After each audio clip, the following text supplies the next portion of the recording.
भारत दुनिया का कोरोना से चौथा सबसे संक्रमित देश बन गया है। एक दिन में भारत ने स्पेन और ब्रिटेन को पीछे छोड़ दिया है। भारत में कोरोना के 2,98,000 मरीज हो गए हैं। देश में कोरोना से 8,000 से ज्यादा मौत हो चुकी है। राहत की बात यह है कि 1,41,000 से ज्यादा लोग ठीक हो चुके हैं। देश में कोरोना मरीजों की मृत्यु दर दुनिया में सबसे कम है। Indian council of medical research यानी ICMR की तरफ से देश के 83 जिलों में किए गए सर्वे में ये बात सामने आई। भारत में कोविड-19 मरीजों की रिकवरी रेट बढ़कर 49.21% पर पहुंच गया है, जबकि यहां मृत्यु दर 1% से भी नीचे है। देश में छाए कोरोना संकट के बीच राहत देने वाली खबर सामने आई। लगातार तेजी से फैल रहे कोरोना संक्रमण के बीच भारत सरकार के स्वास्थ्य मंत्रालय के मुताबिक देश में राष्ट्रीय स्तर पर कोविड-19 का कोई सामुदायिक संक्रमण नहीं हुआ। कोरोना का टेस्ट और क्वारंटाइन ही बीमारी से बचने का सबसे बड़ा हथियार है। भारतीय चिकित्सा अनुसंधान परिषद ने कहा कि परीक्षण, ट्रेसिंग, ट्रैकिंग और क्वारंटाइन की रणनीति को जारी रखना होगा।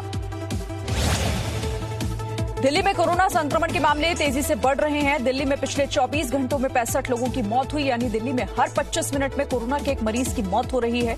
दिल्ली में कोरोना संक्रमण के कुल 36,687 मामले सामने आए हैं, जबकि अब तक 1,085 लोगों की कोरोना से मौत हो चुकी है। कोरोना के तेजी से बढ़ते मामलों को देखते हुए आशंका है कि दिल्ली में फिर से लॉकडाउन लागू किया जा सकता है। दिल्ली अनलॉक से वापस लॉक की तरफ बढ़ रही है। कोरोना को फैलने से रोकने के लिए एक बार फिर से दिल्ली में सख्ती के साथ लॉकडाउन लागू किया जा सकता है। दिल्ली में कई धार्मिक स्थल और बाजार पहले बंद किए जा चुके हैं। दिल्ली में मरीजों के लिए नई डिस्चार्ज पॉलिसी का ऐलान किया गया। इसके तहत 4 दिन बिना ऑक्सीजन सपोर्ट, बिना बुखार और बिना दवा के रह सकने वाले मरीजों को 10 दिन में डिस्चार्ज कर दिया जाएगा। पॉलिसी के मुताबिक कोविड केयर सेंटर में भर्ती कोरोना मरीजों का नियमित तापमान की भी जांच की जाएगी। दिल्ली में कोरोना मरीजों का इलाज कर रहे सभी अस्पताल हर बेड पर ऑक्सीजन का इंतजाम उन्हें करना होगा। यह आदेश दिल्ली सरकार ने दिल्ली में कोरोना के बढ़ते मामलों को देखते हुए लिया है। जिन बेड पर पाइप से ऑक्सीजन की सुविधा नहीं, वहां ऑक्सीजन सिलेंडर की व्यवस्था करने के लिए कहा गया है। दिल्ली में कोरोना मरीजों के लिए अस्पताल की हालत बेहद ज्यादा खराब हो गई है। दिल्ली के LNJP अस्पताल में कोरोना पॉजिटिव मरीजों के शवों के बीच रहने को मजबूर हैं। कई लक्षण वाले मरीजों को टेस्ट की रिपोर्ट आने से पहले ही कोरोना पॉजिटिव मरीजों के साथ भर्ती किया जा रहा है। दिल्ली के एम्स में औसतन एक दिन में 800 कोरोना मरीज भर्ती हो रहे हैं। अब तक कुल 2,678 मरीज एम्स की कोरोना फैसिलिटी में एडमिट हो चुके हैं। 2 महीने में एम्स में दूसरी बीमारियों से पीड़ित 4,995 मरीजों के ऑपरेशन किए गए। एम्स में रोजाना औसतन 70 सर्जरी भी की जा रही है। दिल्ली में कोरोना के बढ़ते मामलों को देखते हुए 6 और शमशान घाट और कब्रिस्तान को कोरोना से मरने वाले मरीजों के लिए तैयार किया गया। दिल्ली में अब तक कोरोना से होने वाले लोगों का अंतिम संस्कार 6 शमशान घाट और कब्रिस्तान में किया जा रहा है, जिसे अब बढ़ाया गया है। दिल्ली में कोरोना से सबसे ज्यादा मौत बुजुर्गों की हो रही है। कैंसर, सांस से जुड़ी बीमारी या दिल के मरीजों की सबसे ज्यादा ध्यान देने की जरूरत है। बुजुर्गों को कम से कम बाहर निकलने की सलाह, घर में ही कसरत करने को कहा गया है। दिल्ली का सबसे बड़ा किराना मार्केट खारी बावली को 14 जून तक बंद कर दिया गया। खारी बावली बाजार में 100 कारोबारी कोरोना पॉजिटिव पाए गए। दुकानदारों के परिवारों के कई सदस्य भी कोरोना पॉजिटिव हो चुके हैं। खारी बावली मेवे और मसालों की थोक मंडी के लिए पूरे देश भर में मशहूर है। दिल्ली में ग्राहकों की कमी को देखते हुए सरोजिनी नगर मार्केट के दुकानदारों ने 15 से 30 जून तक मार्केट बंद रखने का फैसला किया। ये फैसला दुकानदारों ने खुद लिया है। लॉकडाउन खुलने के बाद भी ग्राहक भीड़ भाड़ वाले बाजारों में जाने से बच रहे हैं। भीड़ भाड़ वाले इलाकों में सबसे ज्यादा संक्रमण का खतरा।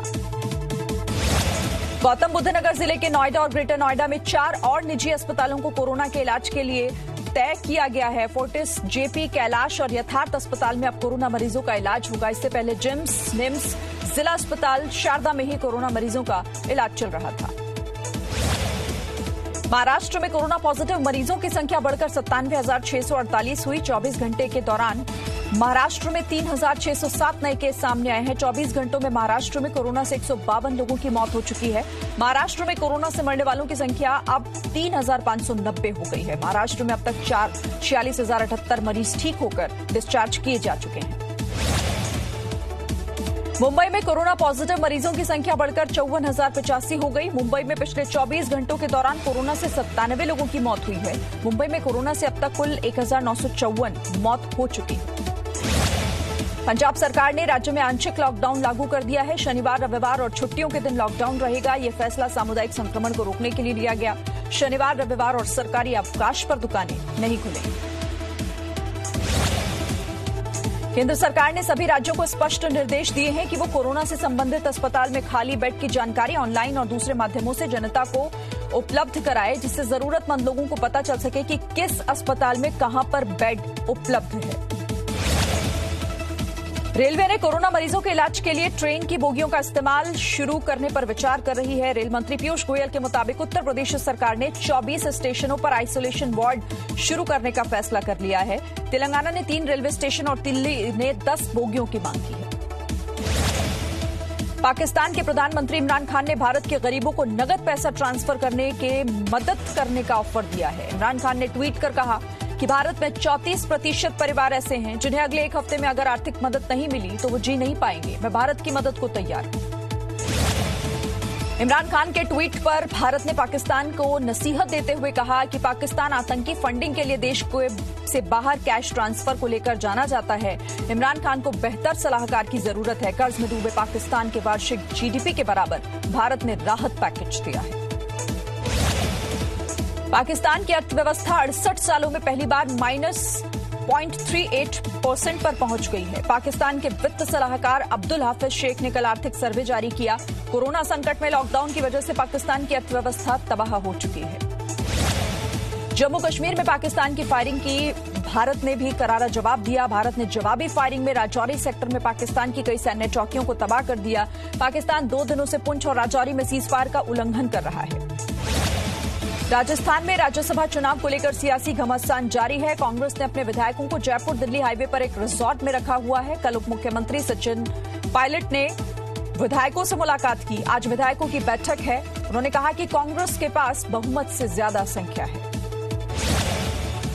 भारतीय रेलवे ने डबल स्टैक कंटेनर ट्रेन चलाकर इसे एक नया वर्ल्ड रिकॉर्ड बनाया है। ये जानकारी रेल मंत्री पीयूष गोयल ने ट्वीट कर दी है। वेस्टर्न रेलवे जोन में इलेक्ट्रिक इंजन के जरिए यह कामयाबी ये हासिल की गई है। दिल्ली में राजस्थान के सवाई माधोपुर में इसका ट्रायल रन किया गया था।